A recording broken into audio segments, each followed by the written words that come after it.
ବିଷୟରେ ଜାଣିବା। କଣ କଣ ଆମ ସବୁ ଅଙ୍ଗ ପ୍ରତ୍ୟଙ୍ଗ?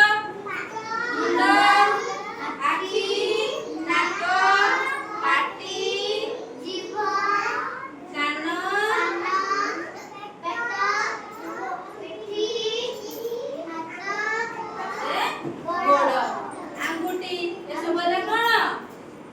ଶରୀରର ଅଙ୍ଗ ପ୍ରତ୍ୟଙ୍ଗ। ତା ଭିତରୁ ଆମର କଣ ଅଛି? 5ଟା ଇନ୍ଦ୍ରିୟ ଅଛି।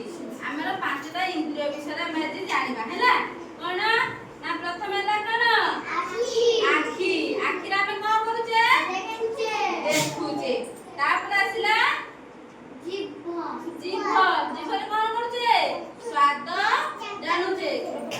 ସ୍ୱାଦ ଜାଣୁଛେ। କୋଉଟା ମିଠା ଲାଗୁଛି, କୋଉଟା ପିତା ଲାଗୁଛି, କୋଉଟା ରାଗ ଲାଗୁଛି, କୋଉଟା ଲୁଣିଆ ଲାଗୁଛି, କୋଉଟା ହେଲା କୋଉଟା ଲୁଣିଆ ଲାଗୁଛି, ଏସବୁ ଆମେ ଜିଭରେ ଜାଣିପାରୁଛେ।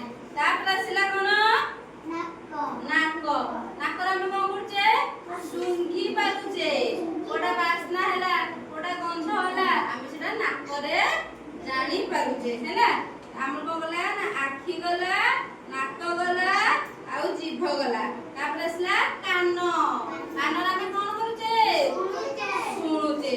ତାପରେ ଆସିଲା ଚର୍ମ। ଚର୍ମରେ ଆମେ କଣ କରୁଛେ? ଆମର କଣ କରୁଛେ? ସ୍ପର୍ଶ ଜାଣି ପାରୁଛେ। କିଏ ଆମକୁ ଚୁମୁଟିଲା, କିଏ କାମୁଡି ଦେଲା, ଆମେ କଣ କରୁଛେ? ଜାଣି ପାରୁଛେ। ତମକୁ କେମିତି ହାତ ହଲେଇକି ଡାକିବ, ତମେ ଜାଣି ପାରୁଛ ନା ଜାଣି ପାରୁନ? ଜାଣି ପାରୁଛେ ହେଲା।